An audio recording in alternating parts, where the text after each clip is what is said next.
Joining us today, we have a man who I absolutely dreaded seeing for 5 days a week for 4 freaking years. Why? Because he was my math teacher. Yeah, but we all know how much I love math, right? But he's a good guy, nothing personal. So we got him on the show today so he could talk about what it was like having me as a student, what it's like to live with blindness, and a couple other things. So please welcome Mr. P, a.k.a. John Pedulla. There he is. Full of what? Christy, I was the highlight of your day.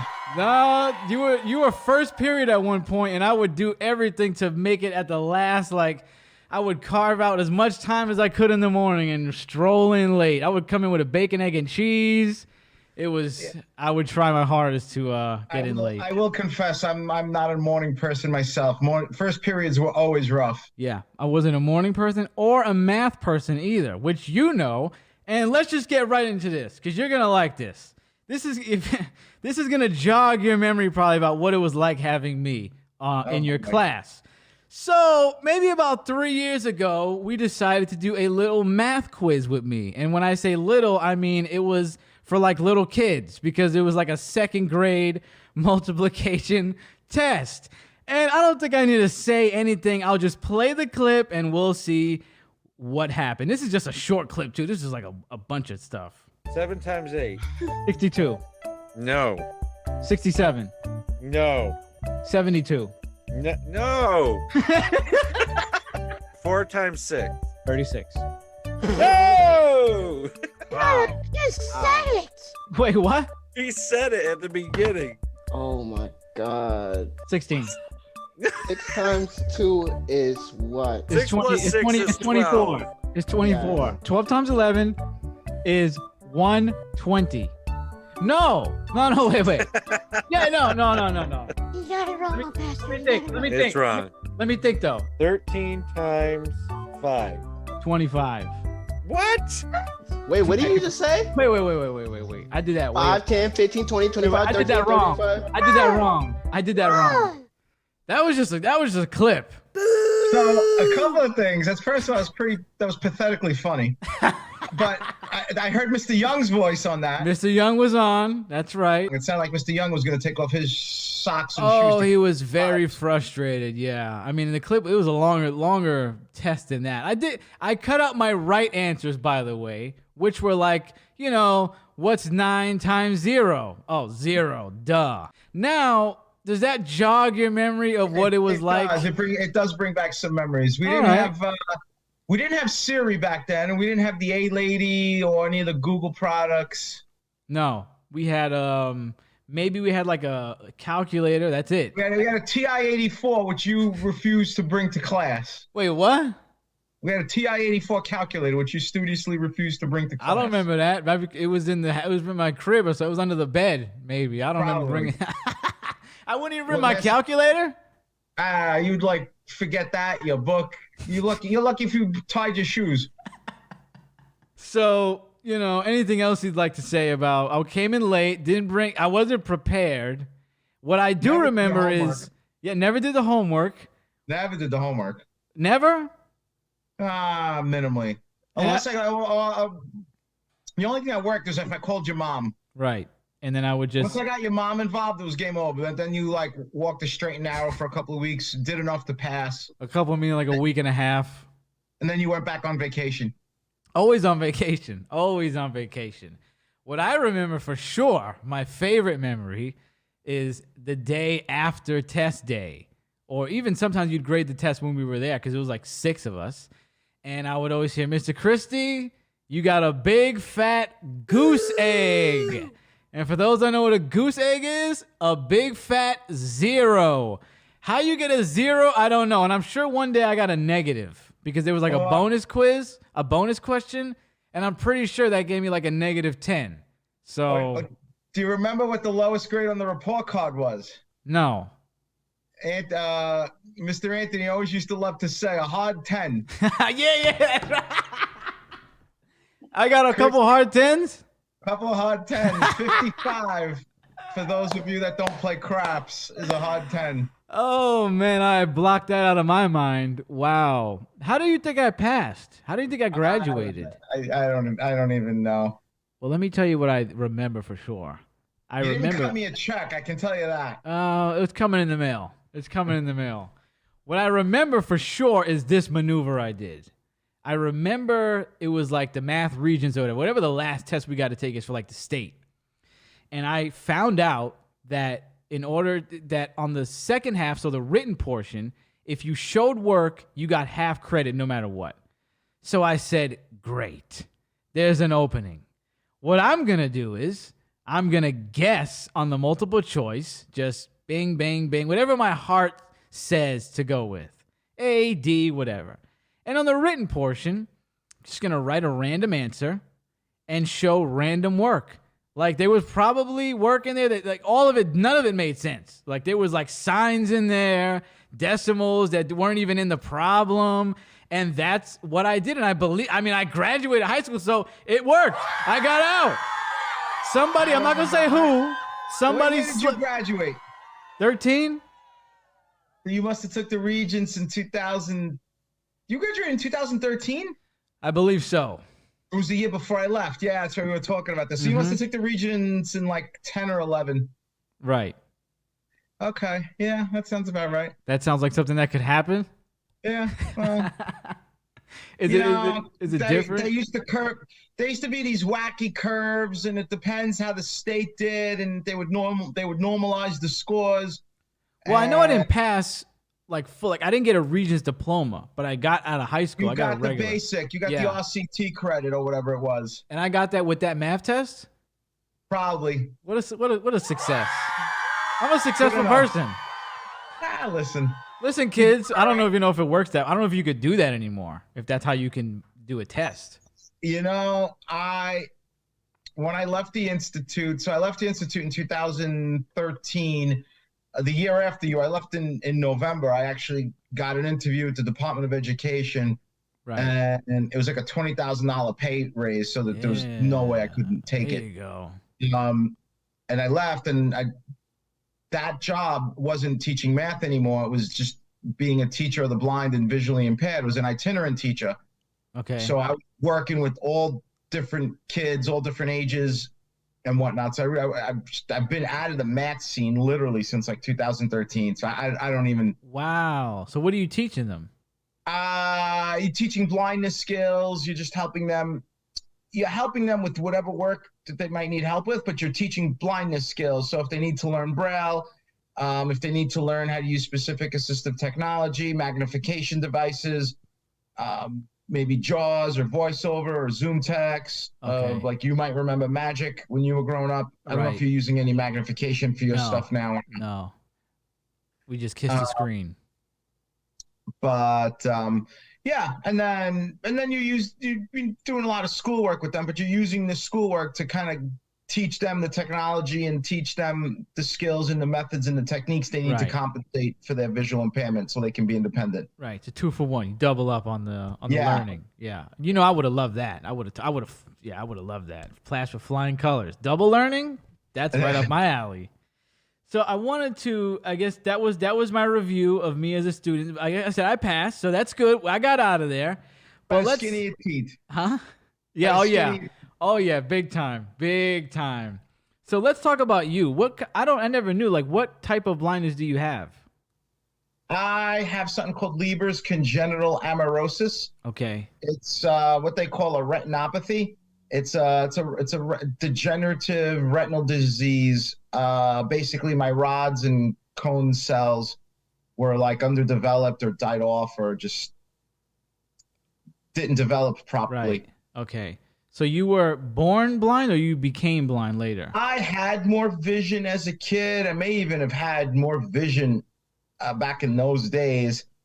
I'm pretty much like I could see if the lights are on or off now. I'm functionally blind. I'm pretty much blind. I probably was also functionally blind in those. No, I think I had a little more vision in those days. Right. And I asked that question because I think it's a common misconception for people who don't know. They think blindness is just like blackness, like black. But there's different types of blindness, and there's like different things you could actually see, right? blindness isn't just on or off, or it's a spectrum, if you Right. will. It's a continuum. And actually, most people you would encounter on the street with either like a guide dog or a cane, less than 5% of those people are actually totally lights out. The proper term is no light perception, blind. So yeah, because I knew when I started going to that school, I learned that there's light perception. Because and some kids would like try and stick their fingers in their eyes, I guess, to get more. It would help their eyes a little more. You know, obviously they would stop them from doing it, but it's a form of stimulation. Your brain knows. It's kind of like when your phone is wigging out looking for a Wi-Fi signal or a cell signal. Your brain knows it's supposed to be receiving sensory input from your eyes. That's why eyes shake, and that's called nystagmus, and that's why kids would poke their eyes or whatever. It's a form of input. It's called a stim. Okay, so you do have light perception. I still do, yeah, but I honestly don't use my vision for much of anything anymore. I've pretty much just adapted to just being blind. Right, which you didn't need it, so you didn't see how scary it was to jump out of a plane, which is probably why you did it, which we'll talk about that later on. But I wanted to know, because when I was growing up and I saw a lot of my friends who were totally blind, we had a lot of different technologies, we had a lot of help. What was it like for you growing up with blindness? So I grew up in the 80s, and I had more vision in those days, and they made a mistake with me because I was still able to see some large print, but they didn't realize that my condition was degenerative. The prognosis wasn't good. I was going to lose it. I should have been taught Braille from early on. Okay. And I didn't. But I just became a really good auditory learner. You know, in blindness, they would call the 80s, they refer to the 80s as the tape age. Okay. And I did a lot of books on tape and just a lot of like learning by listening, which is okay, but it's not great. It's not true literacy. Braille is real deal literacy. I learned Braille later on. I'm an okay Braille reader. I'm not a great Braille reader. I would have been a lot better if I would have learned it at the appropriate age, like when everybody else learned to read and write. Which is around what, like 8? Yeah, 6 and 7 and 8, 5, 6, 7, 8. When did you end up learning it? Yep, just when a sighted kid is learning their ABCs and everything else, that's when a blind kid also learns the ABCs, but they're learning it, they're reading it with their fingers, and they're learning a tactile code. When did you end up getting a hold of it? I started being introduced to it in high school. They weren't sure. I was on again, off again, on again, off again.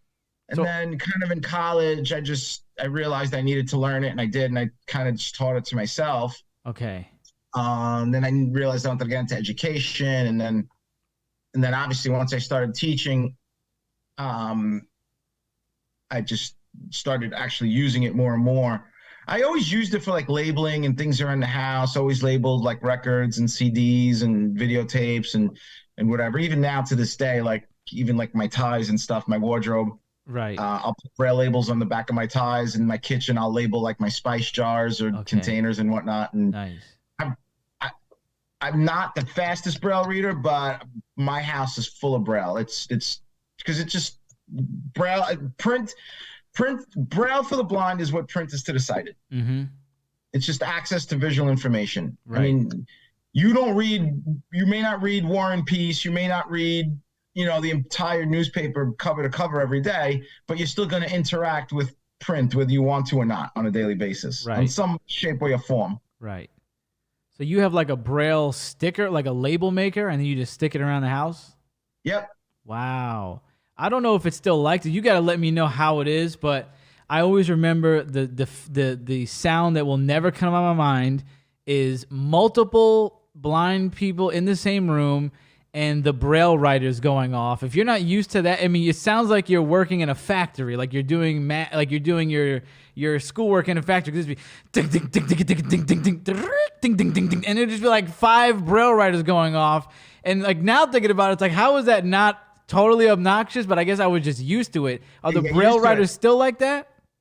They still are. Look, man, it's 1940s or 1950s technology. Wow. That Perkins Braille hasn't changed. It was a design, and look, for what it was, it's still a great piece of equipment. It's still a great machine, but it was designed like in the 40s or the 50s or something like this. Yeah, it was interesting when people would drop them down the stairs. I mean, chaos wouldn't. It was like the heaviest. It was like, you know, hopefully nobody was in front of you because it was about to be like a bowling match right there. Like people were going. That thing was so heavy, and you would see people. I would see people with huge bags, and then the braille writer in their hand. I was like, if you just blow at them, they're gonna tip over. So it still was never.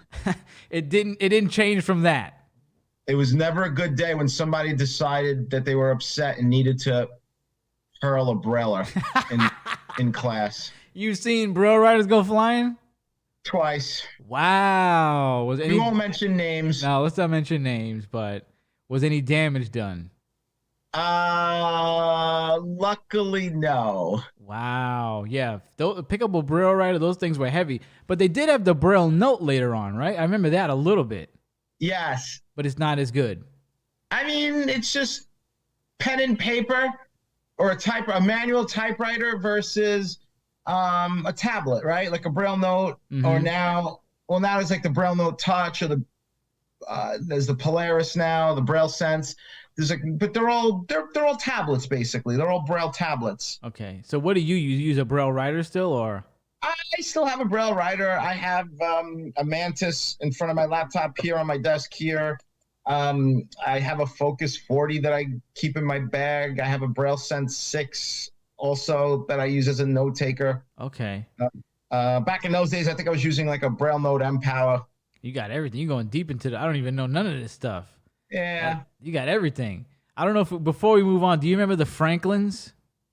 I do remember. Oh my gosh, I think I have one of those buried somewhere around that here. That was the best because we would get those confiscated all the time because they didn't have any censorship in the Franklin. So we used to just write all kind of crazy stuff in there and just play it in the middle of the class. Like, hey, Tyler, fuck you. And everybody would just go crazy.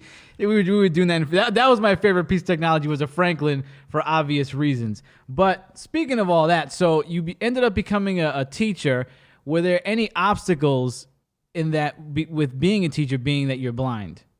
I mean, I had to, being a high school math teacher for a number of years, even though I was working with a population of blind and low vision kids, I had to figure out how to write on the board. My writing wasn't the best, but I did figure that out.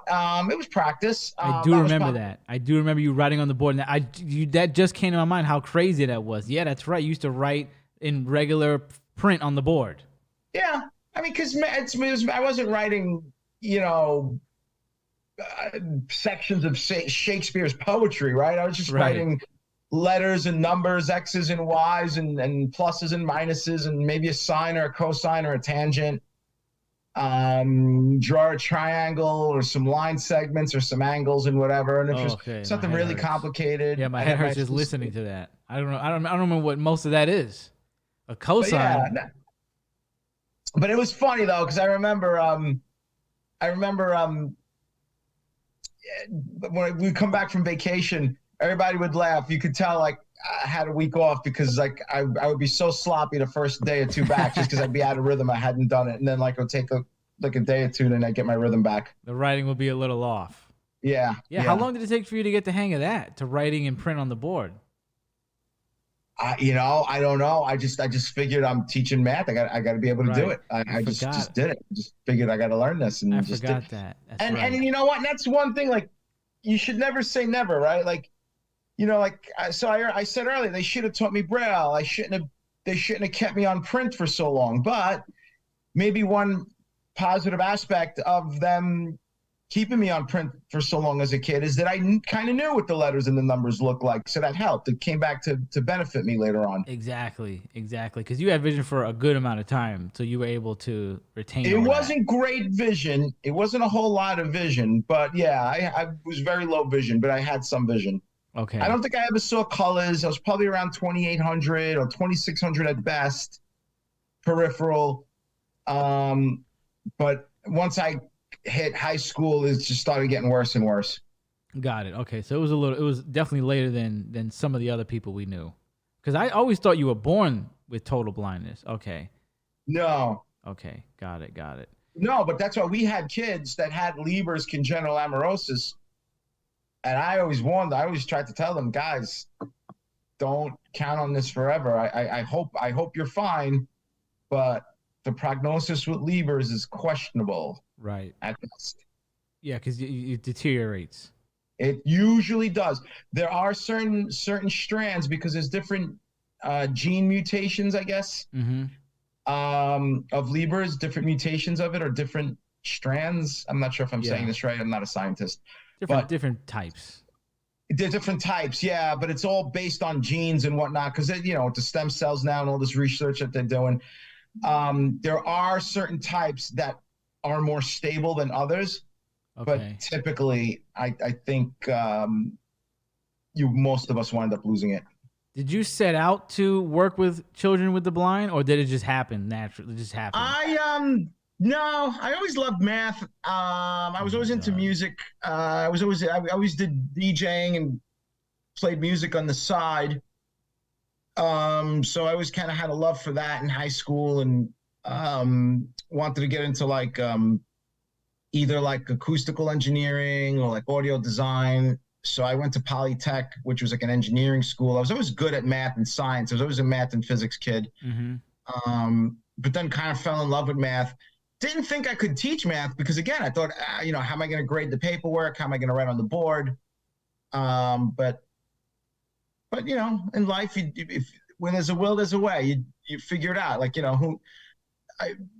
So then I figured, I got to get my master's degree anyway to get into education. So I learned about the program at Hunter, which had a program to become a teacher of the blind.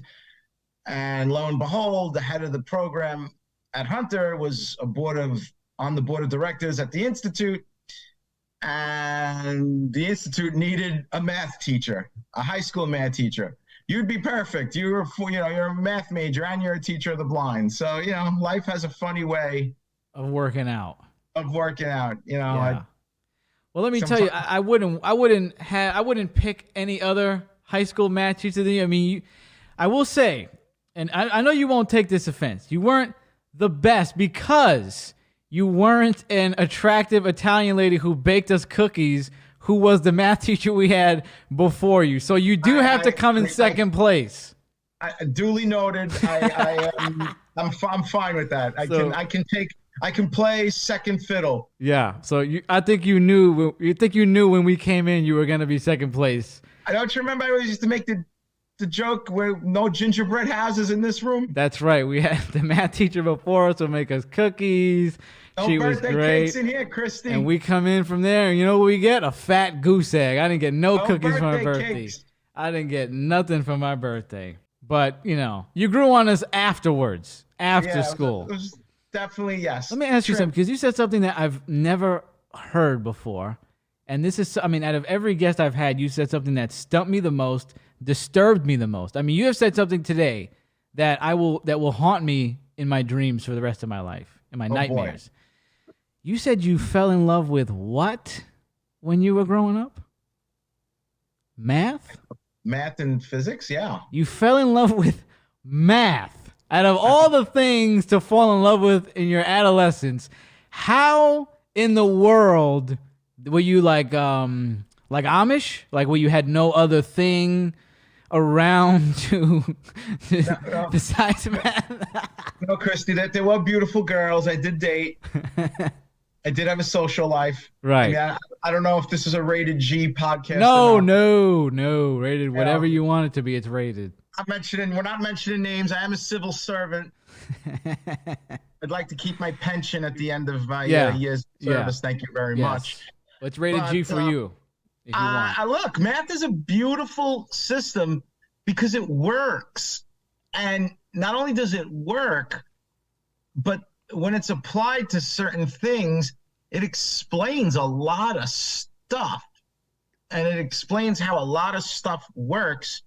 And it sort of makes a lot of shit happen. And when you start talking about how math works and the stuff that happens or the stuff that you can do, now you're talking about science. So to me, math is kind of like a language. I always used to tell you guys, math was the language of the universe. Right.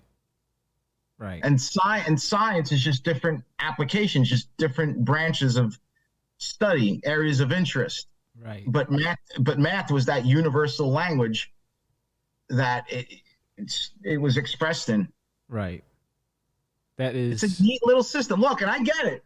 You know, certain people have mathematical minds. Certain people have more literal minds. Certain people, I was terrible at literature and history as a kid. I was more of a math person. But then, you know, now, and it's funny. I saw one of my old high school English teachers, and we were laughing. And you know, we're going to get into this later. But you know, a lot of my work now is a lot of advocacy, and I've written articles, right, and gotten published in the newspaper and the Daily News and stuff. And like, who would have ever thought? Yeah. That the kid that couldn't spell and knew what to do with a comma other than put it in between every 3 digits would wind up getting published in a New York City newspaper. Yeah, we got to give an applause for that. Got to give an applause for that. That's beautiful. But so never say never, man. Listen, I'm not saying you're gonna be a calculus professor, but you know, if you need math one day to get something done, believe me, you'll figure it out. You'll quietly do what you need to do. You'll hate every minute of it, but you'll do it. I would say that if I need math to get something done, I have your number now, so I will text you, and you'll hit me back with the answer. I'm busting your chops. I do respect, you know, like you said, everybody has different brains. I do look at people that can do math like that in awe. I think it's interesting. It's just not how my brain works. It also, something that's interesting to me, and also I don't know how you did it, is you were jumping out of planes before, right? You did skydiving a couple years ago? I did do sky. That's something I always wanted to do. And again, to me, that was ever since I took physics and I learned about free fall and gravity, the acceleration due to gravity, you know, how things fall towards the earth at 9.83 meters per second squared. I always ever since I was a kid, I always wanted to experience free fall. Always wanted to go skydiving. Right. So, I wonder how I should tell this. Well, in 2018, I began a new job, and the first couple of months were stressful. And then we had some time off, and 2 weeks off. I was like, what am I going to do? And I had already gone to the DJ convention in Atlantic City, and I was like, the weather sucks in New York or whatever. I just, you just pick up your phone, you look at the weather app, look at the weather in Las Vegas.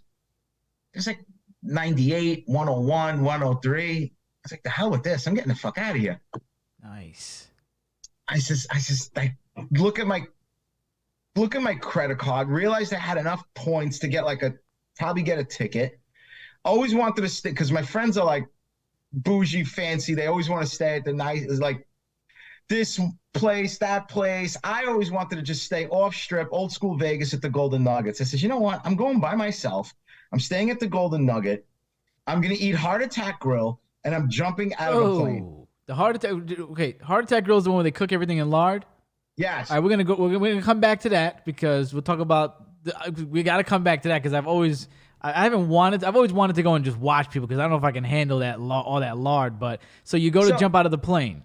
So I'm being too politically correct. I should really tell you that I had gone to Vegas with an ex-girlfriend a couple of years before. Okay. And I wanted to go to eat at the Heart Attack Grill. And she was a lot of fun. We had a great time. But she refused to walk into the Heart Attack Grill. She won't even walk in? She wouldn't even walk in. Oh, come on. Well, because they put you in a like a hospital gown, and all the waitresses are dressed up as nurses, and all the servers, the guys are dressed up as doctors. Right. And if you don't finish your meal, you have the option to be spanked by a nurse. Okay.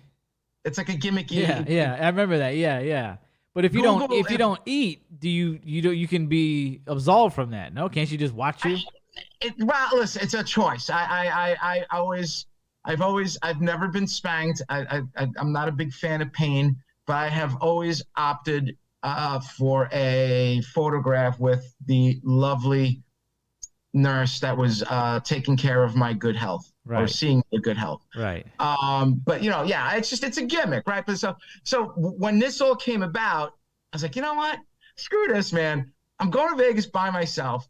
I am going to drink, smoke cigars, eat Heart Attack Grill, Yeah. jump out of a plane, and play blackjack. There you go. And hopefully, the good Lord allows me to come back with a few nickels in my pocket and shoes on my feet. And unclogged arteries. And yeah. Maybe one. One's fine. One's fine. And yes, so I did. And I went skydiving. I think it was Go Jump. I forget if it's Go Jump now or what it was called then, but it was in Gian, Las Vegas. And I became friendly with one of the people there. And she's an awesome, awesome person. And then every time I'm in town now, she doesn't work there anymore, but she's a certified trainer. Okay. So every time I'm in town, usually we'll either meet up for a drink or whatever, but I've been skydiving like 5 or 6. I forget if I've done 5 or 6 jumps. Wow, you're going to be certified. You're going to start putting people on your back soon. Or whatever. No. I'm not doing that. I like going tandem. Okay. I like going tandem. Wow. So 5, so you love it. I love it. It's phenomenal. Do you go to Vegas every year? I will be in Vegas in 2 weeks. Oh, nice. Look at that. Maybe the GKB crew got to come crash the party. Go to the Heart Attack Grill. So give us the review of how the Heart Attack Grill was. Like, what did it taste like? Was it good? It's a very rich burger. It's a good burger. It's an experience. It's good, not great. Okay. All the burgers, my biggest issue with it is all the burgers are like a medium well or a well. I forget what they are. They don't ask you the temp of the burger, which to me is like a mortal sin. Because I want my burger medium rare, or at least medium. I do not want a well fucking done burger. Right. I hear you. Like, the poor cow does not need to die twice. Thanks. Shout out to Dre. You gotta talk to your boy Dre. That's how he likes it. Well done. I show him a medium rare steak and he's ready to vomit. He said it's still mooing. It's still mooing. That's the way it should be. That's right. Cow needs to die once, not twice. so it was a rare burger. It was a well. I mean, a well burger. Excuse me. It was a well burger. But now, so what they do is each burger is a 1/4 pound patty. Mm-hmm. So they got a single bypass, a double bypass, which is 2, a triple bypass, which is 3, quadruple bypass, which is 4, and so on and so on and so on. Mm-hmm. But then they load it with chili, and they load it with onion and tomato, and then you could put bacon and cheese.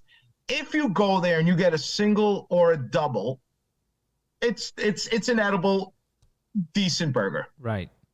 I gotta tell you, the hot dog is actually really good. Okay. It's a huge friggin' hot dog.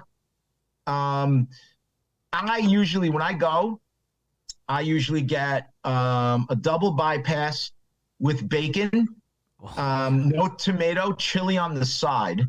Wow. And then the onion rings are phenomenal. I will tell you. So you go multiple times. Oh yeah, I've been there a bunch of times. Well, you better. Hopefully, you don't get a real triple bypass if you keep going there. You got to hit the salad bar once in a while in Vegas. Listen, I make sure I do a little cardio in the gym in the morning before I go. You hit the treadmill in the hotel gym. Treadmill. That's it. 30 minutes on the tread, the burger's gone. Triple bypass is gone. That's right. Wow. So what? You were telling me when we were talking, getting ready for the show, that you've been doing advocacy since we last spoke, because we haven't spoken in 10 years, right? Something like that, yeah. So you've been doing advocacy. Tell me what's going on with that. So, I mean, I guess as I was saying, when we were talking about the Vegas trip in 2018. So I left the Institute in 2013. This will all make sense. Went to the DOE, became a teacher of the blind, visually impaired, did that for 5 years. In 2018, I got appointed as a supervisor for vision services for the Department of Education in New York City. And that's the department that handles all the services for the city's blind and low vision kids across the 5 boroughs, right? And I manage teachers of the blind and visually impaired for all of Staten Island and like the southern part of Brooklyn South. As part of that job, because like we're a district-wide position. As part of that job, we have to do like these annual goals. And I noticed that how do I want to say this? I noticed that a lot of the goals had to do with like community outreach and transition and just different things. So I realized, like, this is an interesting position. They want you to kind of go out and outreach and interface and kind of raise awareness. So at that time, there was a lot of stuff happening with the MTA. So then I got involved with the MTA. There was a position available on an advisory committee for transit accessibility. So I got involved with that. I was always involved with Accessoride because Accessoride's always a shit show. Oh, yeah.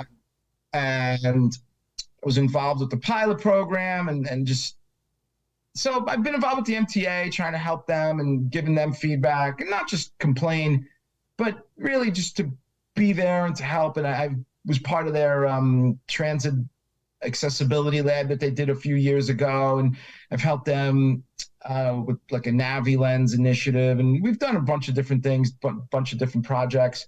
I'm on this advisory committee. But along with all that, when I get mad at them, I usually take out my frustration in writing and put together a 500-600 word op-ed. And yeah, I think I've written 3 or 4 of them. Wow. My first one, I forget where my first one got published. It was something small, but I've been published in the Daily News 3 times. If you Google my name, Giancarlo Pedulla, or just John Pedulla, it's spelled Gian.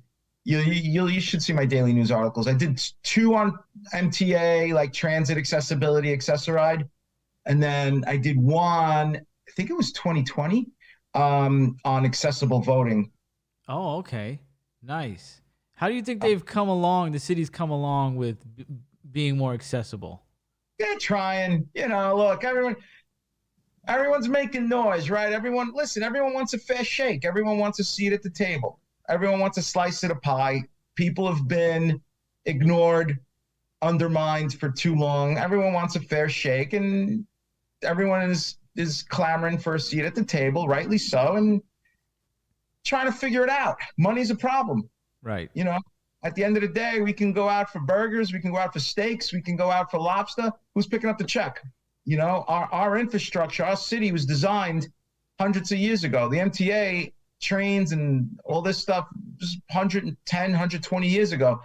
Disabled people weren't even leaving the house 125, 120 years ago. Never mind going up and down train stairs, or nobody was thinking about elevators or escalators or whatever. You know what I mean? It wasn't even in people's minds then. Right. So it's a catch-up game. We're playing catch-up, and slow and steady wins the race. Yeah, I've definitely seen some improvements since I was traveling, like, say, early high school, for sure. Like, oh, for sure. At least, yeah. I mean, you can actually understand the train announcements most of the time, and the bus announcements too. They never had bus announcements they got bus announcements, I think, when I left high school, and I was like, wow, this is great. Like, it was up to the bus driver's discretion if they wanted to announce it, which would be almost never. But now they have a big screen, and they have just like, the automated thing come up. Like, oh, you're going to the new ones. They even say turning. No, I didn't see that. Yeah, they'll even tell you that the bus is turning. Wow. Okay. Wow. So they're doing good. Yeah. No, there's a lot of good stuff happening. The tactile warning strips. Yep. A lot of trains. Yep. I remember that. Yep. That's right. Yep. So there's a few stations still missing those. That was my last op-ed last June. I got really annoyed because a blind person fell into the tracks. Wow. In Brooklyn somewhere at a station that did not have the tactile warning strip at the edge of the platform. Right, which is basically bubbles, like a bubble, I wouldn't say mat, but like bubbles at the end of the platform that the cane would rub up against, and the blind person would know dangers ahead. Yeah, they're technically called truncated domes. Mm-hmm. So they're basically like these little disc-like things. Yeah. That basically create, like a different. It's a different texture, so your cane's hitting something that's. But even a sighted person, right? Like if you walk on it, you'll feel you. Yeah. They'll feel it under their feet. But I also think they're yellow. Yeah, I believe so. So it's also like a really like loud, obnoxious color. It's definitely different than the platform for sure. That's what I'm saying. They're handy for sighted folks too. Yeah, for sure. So before we wrap this up, you mentioned cigars. What is your favorite cigar? I have to know. Do you have one? I like anything that's a Maduro leaf, but I'd probably Monte Cristo, either white label or classic. Nice. And you're a more dark leaf. I'm a Maduro guy. I'm a So dark leaf. Do you like a more heavy cigar? Yeah, so I feel like it's a misnomer. I feel like people say that the darker leaf makes the cigar heavier, but I feel like the darker leaf balances it and it gives it's a richer taste, but I don't know if the leaf really has to do with the strength of the cigar. I feel like it balances out. It's like an earthier, fuller taste, but I don't know. I don't necessarily like a super strong cigar, which has to do with like the amount of nicotine. Exactly. Like you know when you smoke a cigar and your head spins afterwards. You're not a fan of that. I'm not a fan because that just means you just ingested a lot of nicotine. Right. You like the flavor. You like an earthy flavor cigar. Yeah, like a full body cigar, nice dark wrapper, but it doesn't have to be super strong. I find Rocky Patel's to be super strong. Okay. I don't like them peppery. You know, like the cigars like spicy and peppery. I don't love a spicy peppery kind of cigar. Okay, so you don't like that. Yeah, like more of like a cooler feel. Yeah. Right. Yeah, I like I'm pretty much the same. I like a little more sweetness to mine. Probably they make some that are a little like sweeter. Like sometimes they add some sweetener to even like the tip of it, which I think they're becoming. I think they made those illegal, like sweetened cigars. Did they? Yeah, like they stopped. Because I know I used to love this thing called Havana Honeys, and I'm pretty sure those are off the Cuban market. Honeys. Yeah, those are off the market, I think. No, I have them in my humidor over there. You sure? I remember Havana Honeys because I think there's different kinds, but Havana Honeys I haven't seen. When I did see them, they were going for like $70 for like a little thing because they had outlawed. I remember I talked about on the show because they outlawed basically like sweet tobacco. Czech Cigars International, CI. Okay, that's right. I go between that and I forgot the other website. It's escaping me right now. Yeah, Famous, right? Famous. Yeah, Famous and Cigars JR. International. That's JR. But I remember the Havana Honeys for sure. I haven't seen them like on the market. I've seen them go for like big prices right now. So I mean, if you got some, throw some. I'll come down where you're. I'm taking a trip to the city soon, probably. So you gotta save me one. Well, listen, we'll do a reunion in the spring. Let's do a reunion in Vegas. Forget New York. Let's all just go to Vegas instead. I'll wait for you at the bottom. I'll watch you fly out the plane. We'll go play some blackjack. We'll take Bradley to a strip club finally. Oh yeah. Now, how do you do the blackjack at the table? So the blackjack is a game where all the cards are dealt face up, except the dealer's whole card, right? Which they wind up flipping over anyway. So they just have to call the cards. Okay. So you don't have anybody helping you with that? No, I mean the dealer's got to be reading me the cards, reading me my hands. Okay, so it's not a big deal. It's not a big. It shouldn't be a big deal. No. All right. So there's some places you could smoke inside in Vegas, right? You could usually at the casino. Yeah, you can smoke. You can smoke inside. Let's go. Get a heart attack, triple, quadruple bypass.